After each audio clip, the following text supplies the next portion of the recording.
This episode has been brought to you by JustNForm.com. If you're tired of being censored, tired of having your data stolen and sold, go to JustNForm.com, a social media site where all voices are welcome. This is what's going on. So, fam, I finally got a chance to meet Kimberly Ellis the other day. It was awesome, by the way.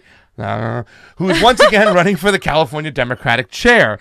Last time out, she lost a heated and questionable battle to Eric Bauman. A lot of people were blowing the whistle, saying this was unfair, that it was rigged, it was fixed. There's a lot of evidence behind it. They wouldn't let an independent analysis come in.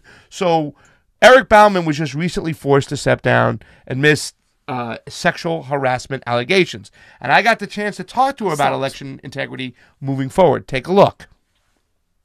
2016, the presidential the primary was a disaster. Discombobulated, I think by design. Your election, in fact, a lot of people still had a hard time swallowing what happened. They didn't let the independent analysis come in and check it out. What can we do this time to assure some election integrity in your election coming up? Because I'm quite fearful of the fact that if it's funny business again, people are just going to throw their hands up and walk away from the process. They already are doing that. They're flocking away from the Democratic Party because of that, because there is a lack of accountability and there seems to be no election integrity. And it's really surprising that the Democrats, I'm from Florida, they keep this ball rolling. What can we do to assure that this next election for you is going to be a fair election? Yeah.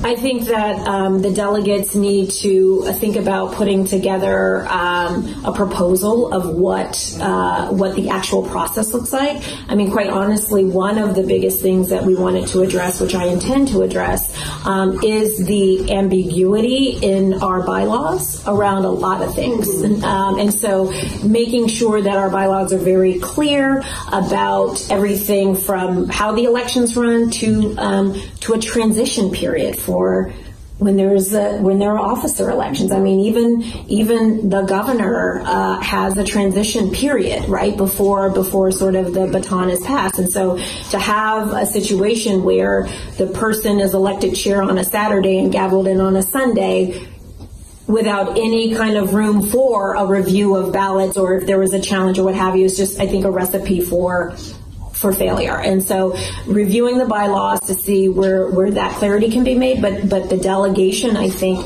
should propose what that looks like. And just like I think with the ADEM elections, having certain systems in place to ensure that there is a level of transparency that people are comfortable with is probably the route to go. Thank you. Yeah. So there it is, fam. It's Kimberly Ellis. I love this woman. I love this candidate because it's so funny because we're going to talk about her number one competition in this whole situation, which is a gentleman by the name of Daraka Lattimore. Is it Lattimore Hall? Lattimore Hall. Lattimore Hall. Daraka. You say the name Daraka, you know who he is. The reason it's so funny because Daraka was known or claimed to be a Bernie supporter, and Kimberly Ellis was a Bernie delegate. He was a Bernie delegate, and Kimberly Ellis was known to be a Hillary supporter.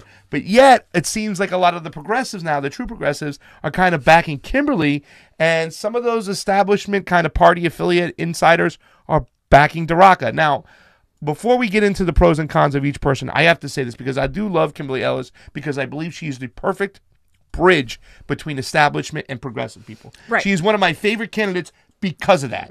Because even though she supported Hillary Clinton, she's pushed forth and she's recognized, like you said, she took...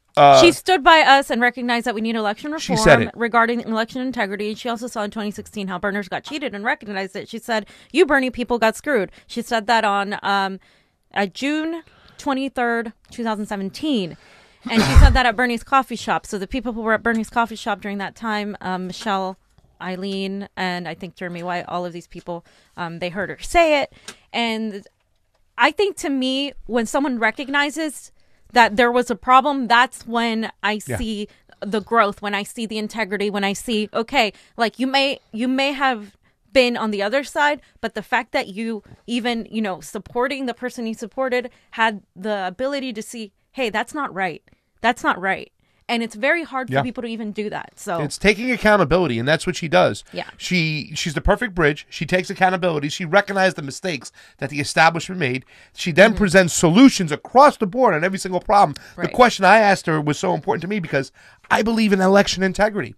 You know, and she believes in election integrity. Furthermore, in that conversation we had, she talked about making select committees to make sure that we are ready for the next primary when it comes to town. Because I talked to her about it and I said, you know, this was all messed up and it seemed like by design. How do we fix this? And she's all about it. Election integrity is high on her list. Now, her number one opponent, his name is Daraka LaBarbera. I have a little photo of him, and I want to point out something about Daraka because he has had issues before in the past when it comes to elections, speaking about his union position. But let's take a look at Daraka in a small video I have. He was on a panel not too long ago, and he's saying, not that video, the other video. There should be one more of Daraka, and we have positions, okay? Take a look, and look at his whole mentality.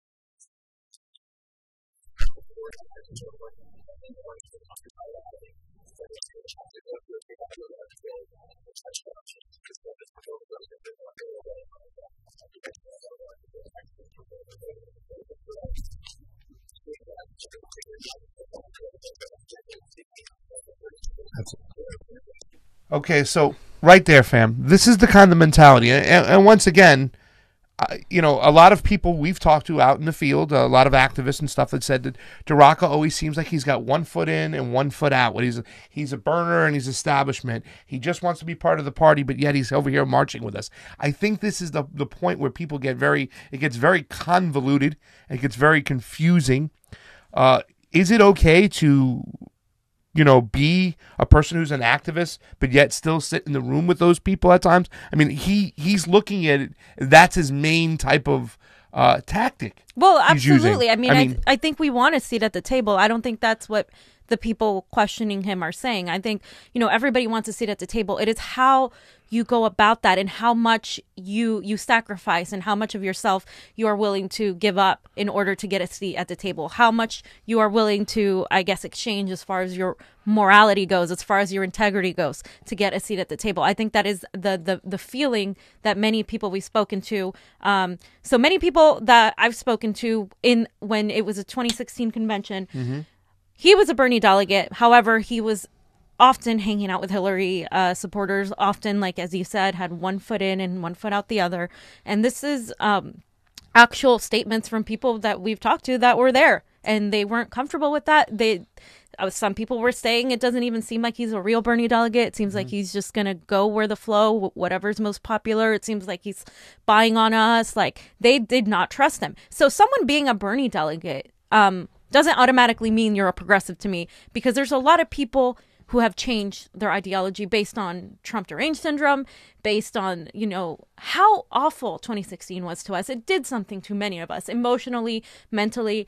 And I think, you know, just someone being a Bernie delegate or someone having supported one person doesn't automatically mean, at least to me, that you are a progressive. What I see as a progressive are your actions. And the actions of this man have at least been questionable as far as in the past. So, well, you're saying questionable. We have to talk about this because we are big on election integrity, and we've been a lot of information where Daraka was on the head of the election committee for a union, and he actually stopped the vote counting, which just kind of like drove me crazy. I was like, "What are you doing over here?" And they had all these excuses. So he's already been questionable in one election. The last election, I searched the internet going crazy to see if Daraka was standing up for the way the election process happened the last time the chair came to bid. I can't He find was actually anything. supporting Bauman. He was. I mean, Yeah. I can't find of anything him standing up and saying these elections weren't fair. So he really does have a big X against him for not, being for proper elections, especially when he was the head of that union. Okay, he stopped, and that to me just drives me crazy. And there were all these excuses going out there. Listen, let the vote count. Have election integrity. Go ahead. Okay, so let's look at his actions, not his words. For one, he did disparage candidate for Assembly District 63rd, Maria Estrada, in favor of Anthony Rendon. I mean, I'm not going to post this, but there are, screenshots, pictures of him speaking to her in a way that no person involved in our government should speak to anybody, let alone a woman, Latina, who's running against Rendon, who single-handedly killed single payer in California. Yeah. I can't understand that, fam, because that's the whole thing. He sits up there, he says he's for Medicare for all, but yet he's publicly and openly trashing Maria Estrada. Now, I'm not going to say I love every single one of Maria Estrada's, the way she handles things. Her tactics are not always the best, according to somebody. But you know what? When it comes to policy, the woman cannot be moved. And she's for the people. She's for the people of a community. So when she is strongly for single-payer health care, you have to stand behind her. At least he stood for the person who's crushing single-payer right. healthcare. At least be a little bit more bipartisan in your discourse, I would say. Also, as we've mentioned, Daraka was a Bernie delegate, but according to witnesses in the convention of 2016, he frequented Hillary supporters and was not cheering for Bernie. People claim he was not genuine and was only there to spy on Berners. Yeah. There was a picture, I think, with him and Jenny, what's her name, Sarah Rose or somebody, a Clinton supporter. They were there together, and he immediately said, okay. It just seemed like he was being an opportunist. It's like, okay, well, I'm going to support whoever wins on this, what's going on. But let's talk furthermore about number 3. So, Daraka tried to sabotage and defeat a progressive union in 2011. This is what he was talking about.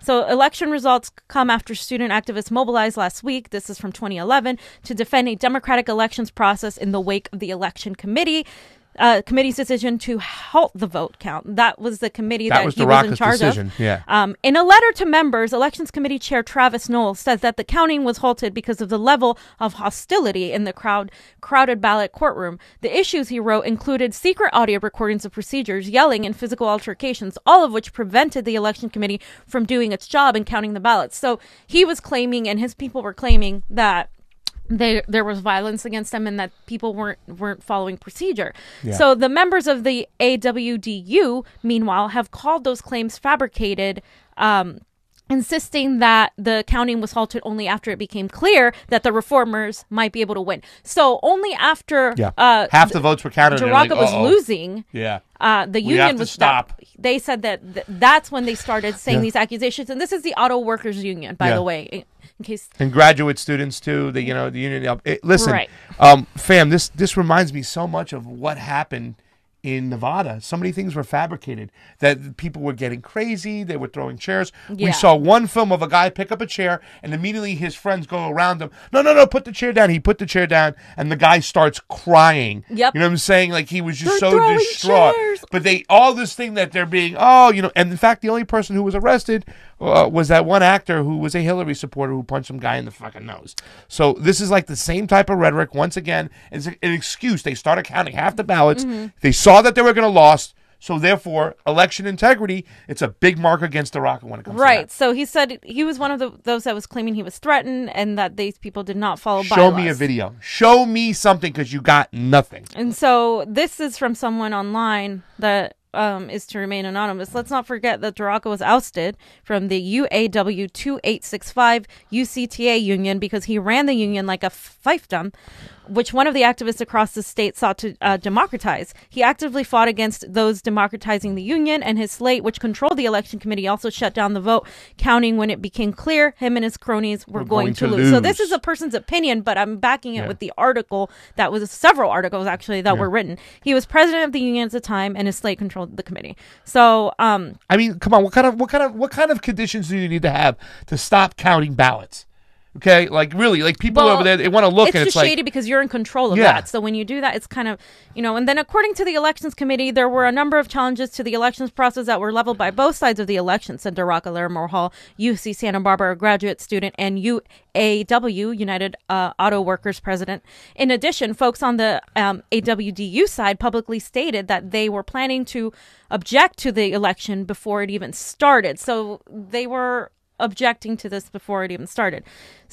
But the AWDU claims that the election officials stopped counting ballots in order to keep the AWDU slate from winning the election. Yeah. So we won't know if the AWDU won the election until all the votes are counted, but it's hard to understand why else the current union administration would abandon the vote count without having counted nearly half the ballots cast in the election, said Cheryl Deutsch, AWDU candidate for president. So this was the adversary. Fam, if there was some serious shit going on, if the room was so hostile, where's the video on it? Let me see it. Because every single time we ask for proof and we start looking at these things, we see that it's a bunch of fugazi comments. That's it. This is all about Daraka stopping the vote because he was going to lose power. So, he caused this fugazi situation. It was getting crazy. It was getting nuts. It was so hostile. They were offending me. They talked about we had to stop. We couldn't count.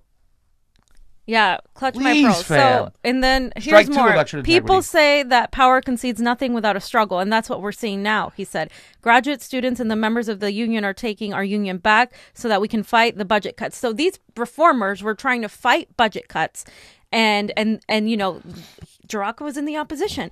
And he says, and I think that the amount of resistance shows just how far people are willing to go hang on to the privileges and perks of high-paid union positions. So this man is alleging that was why they stopped the vote count. Yeah. So there's also an open letter to Taraka LaBarbera Hall, This is great. President UAW Local 2865. Dear President LaBarbera Hall, as enrolled and active graduate students in the UC system, as elected officers and members of our union, and as candidates in our local's upcoming perennial elections, we are concerned about the persistently undemocratic role of paid staff in our local and the possibility that their lack of accountability to the membership at large may jeopardize the freedom and fairness of the upcoming election. We are concerned that several recent actions taken by yourself and these staff may violate our local bylaws.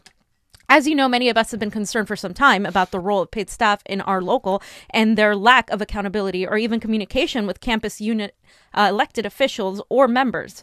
Trustee Cheryl Deutsch expressed many of these concerns in a letter to the Joint Council in January. You can read that letter here. A review of UAW 2865 payroll records on April 15th shows 12 staff who have been employed in a field organizing positions during the 2011. You hired at least 3 of these paid staff members without the knowledge or approval of our local's executive board. According to our local bylaws, the responsibility for hiring local union employees falls to the executive board. Of course, the executive board only regularly meets once a month, and our bylaws also give administrative authority to the president in between meetings and votes for the executive board. But it clearly contradicts the democratic intent of our bylaws for you not to even have informed the executive board of these hires. He's abusing his power. He's abusing his privilege. It's once again, it's the hierarchy. Let's be part of the club. You know what I'm saying? Like, I'm a union official. Let me just, what's the word I'm looking for here? On this, like when you don't use funds properly. You know what I'm saying? It's terrible what this guy's doing. Even at the very least, it should just raise some concerns as far as a person when you see corruption in a person, as even if they were in a union position or not a super high position, although union positions are important, the integrity, again, is what we're looking at. And if we see some sort of like, wait a minute, like, and I would love to hear the other perspective. I'm completely open to hearing the other side, but all I'm hearing is multiple people say the same thing. There's multiple articles. There are these people who actually, I've been told, are willing to talk and actually in person say these things. So and you know what? I don't even need their words. From reading everything I see and seeing everything, I mean, how do you stop the count without proof? I want to see proof that you actually had a reason to stop the count, and that's what I keep on regurgitating, and I'm going to keep on saying it time and time again. But fam, number 4, I like this one too, because we were deep in this thing, and this is just really there's different levels to this whole thing, especially when it comes to AB 84. Go ahead, fam. So finally, let's talk about how Daraka came to decide to run. So from what I saw, not only did he manipulate AB 84, California's own Citizens United, to look like his and Kevin De Leon's accomplishment as them saving California from, their own Citizens United, but the timing of the Eric Bauman allegations and his stepping down was an entire manipulation to get him to be issuing for CDP. And while let's just take a look at the fake Twitter account run by one of his fans. This is called Alt CDP, and you guys can go to the Twitter and decide for yourself. It's kind of a shady account. So on this account, you'll find interesting tweets promoting Daraka with a holier-than-thou kind of virtue signaling, also talking about the victims, but talking about it as in, we need to protect the victims, we need to protect the victims. Obviously, we do need to protect victims of any sort, but that's not what I'm saying.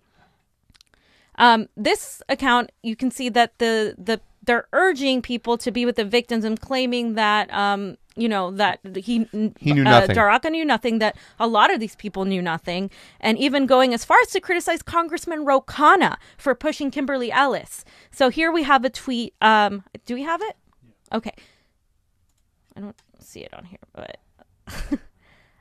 but you guys can read it. You want to read it? Right here it says, "Beware the charlatans," did I say it right, Dan? Yeah. "Who want to hijack the controversy for political gain, like homophobic failed candidate Maria Estrada and self-appointed inquisitor Hans Johnson. Our trauma is not for your gain of pleasure. Shame, shame, shame." So that's, to me, that's just kind of dismissing the fact that a lot of these people, not just Daraka, but a lot of these people surrounding Bauman knew, and they didn't say anything until it was politically opportunist. And even Ro Khanna, and when Ro Khanna says, hey, we need someone that's actually going to do something, and he pushes Kimberly Ellis, they attack him for doing that, even though they're doing the same thing on the other end. But I think what's most troubling are witnesses who want to remain anonymous and came forward to say that Daraka knew about Bauman, and that he and others waited to reveal anything until they could use it for political leverage. And that's the truth there too, fam. You know what I'm saying? We have a lot of people that we've talked to that don't want to go on the record and stuff. They don't want to really talk, but they say that Daraka knew of this behavior. And let me make this straight. Bauman was once Rendon's chief of staff. He was, you know what I'm saying? So the fact that he supported, Anthony Rendon with Bauman, it's like he was in the know. He had knowledge of this. I know he wants to sit there and act like he didn't know anything, but I'm so sorry. You supported an abuser. And you can try to turn your head away from it, but no, we got you on tape. I think we have these here. If you want to read them, they're not on the thing. I can't see that. Where's that? Okay. Okay, also helpful. I can't see that one. Let me see. Ro Khanna's post making this sharply political.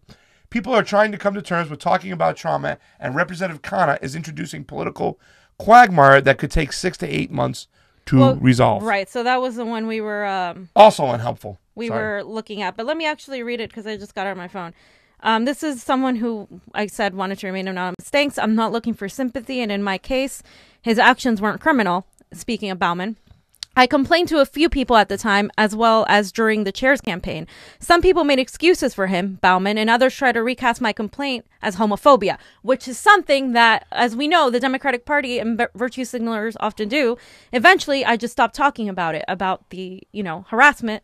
In my case, it happened in public in the hotel lounge with Daraka Larimore Hall sitting right across from me. I remember the irony of Bauman telling me that he's a nurse and that he felt the spasms in my back from the muscle tension he caused by being a complete stranger who suddenly put his hands on me. I immediately knew this was someone I intended to avoid. Then I found out that he was the LA CDP chair. I'm not sure if I'm angrier at him or at the people who helped him obtain, maintain, and increase his power within the party. I also don't know whether he knowingly took advantage of his position of power or if he's merely lacking in social skills to knowledge required to recognize personal boundaries. Whatever the case, I think there's more fundamental issues here at stake. The systems we use to select and promote leaders appear to have bias that favors predatory and narcissistic individuals rather than weeding out problematic personality traits first, past that the post-elections actually favor them, and the justice system then attempts to correct the error after the fact via removal/penalty. This is an absurd and archaic view and way of doing things, given that we have known about alternative voting methods for decades. The time for systemic change is long overdue. Wow. And big ups to the man or a woman who said that. Well, it's a man who said that. We're not gonna talk about his name, but once again, you know, coming forth and knowing that this, you know, they knew. I mean, they had to have known. I mean, we're not just spitballing here. We've been talking to people, and all these people say that they knew, that they just use it for political leverage right now. You know what I'm saying? The timing of it was just so way out of the blue. All of a sudden now you want to call people out and protect the victims when you knew back when. Yeah. And that's what angers me the most is, like, you know, you're out here touting about protecting victims. Obviously, there are multiple people, not just this man, who say that everybody knew, everybody in that circle. And again, Ed Buck, which just happened a week ago with the other dead body. You think these people didn't know that what Ed Buck was doing? I mean, there are Bauman, screenshots of people being things being sent to each other. There is evidence that these people are of a very inner circle, and they knew. And you see, this man says that they accused him of homophobia when he said, "Hey, Eric Bauman is a creep," or whatever he said. Like, oh, you're homophobic. Okay, so that you can't attack someone now because someone's going to claim that you're homophobic. And that's exactly what they did to Maria Estrada when she was trying to say that. And multiple other people who, like Lauren Steiner, who have basically tried to talk about this. Bauman got up in her face. He bullied her. It's gross. And like, it's gross that this happened, but it's also gross that there is like a cabal of wealthy Democratic people, donors like Ed Buck, and all of these people, they get protected from doing vile things to other people simply because of influence, money, and power. And you know what? We do need systemic change, and we don't want any of those people who have that kind of mentality in a position of power. And that is why we're bringing the story, because if you want to go and research it on your own, by all means do. This is not fabricated. This is not hearsay. This is all true, and this is all things that we're getting from people who want to speak out but are afraid because of how it will be perceived. And I am all about protecting victims, but protecting victims for real, not protecting victims only to make myself look better and to make myself look like I am a savior of some sort, when really I didn't care about them months ago when they were going through this. And you know, Daraka is also a huge virtue signaler. He always talks about he's a feminist man. He's for the LGBT community, whatnot. And when you have to say those things, but your actions don't show it. When this man was called a homophobe for coming and reporting these things, but you let it slide because politically it helped you. You know, stop with your virtue signaling because you have nothing to stand on. Fam, you said some amazing things today. You know, you defended Tulsi. You supported Kim. We kind of you've been exposed, Mr. Lattimore. And listen, if Daraka wants to come and talk to us, if he would grant me an interview, I'd love to come interview you. I really would. I'd like to hear your side. I don't think he's as bad as Bauman, but I think he's still cut from the same tree. And we don't need that. Right now, more than ever, the strongest Democratic Party in the country, other than the National Party, is the California Democratic Party.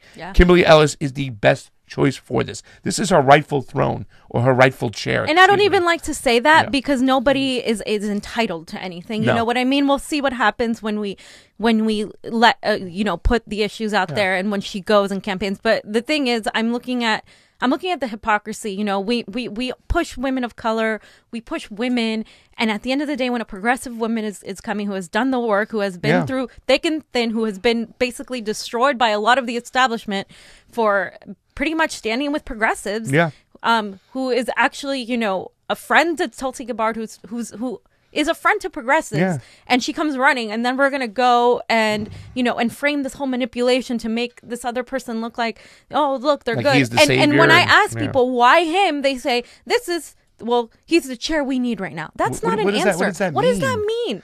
That's not an answer. What does that even mean? What? Well, how is he the chair? Give me a better answer. Oh, because he exposed the bad things that were happening. No, he knew about it, and he hit it. Unless he has something else to say. And when it comes to election integrity, Daraka is on record for sabotaging a union. Now, if he's got some things to say about that to clear his name, let him do it. But it's going to be really far-fetched in my mind that you can't even at least count the votes, that you weren't able to count the votes, and furthermore, you can't even produce any evidence showing that the situation was so bad that you couldn't count those votes. So unless you have some proof, you're still bad in my mind. Fam, we got to get out of here. We're going to talk on for hours. You're just in a mode. You got to go revolution. I want to say thank you very much for watching. I am Pasta Jardula. And I'm Fiorella. Thanks, guys. Could you give me a convo out? Oh, apologies. Convo out. Yeah.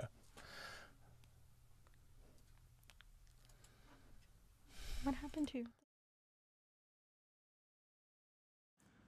Thanks for watching that segment of Mi Casa es Su Casa. You can donate to our Patreon and keep helping the network grow by clicking on the link in the description below. And also, make sure you join us at JustNForm.com. And finally, make sure you subscribe to us on Roku and be part of the very first independent news network on Roku TV. But more than anything else, always remember, find your balance. Peace.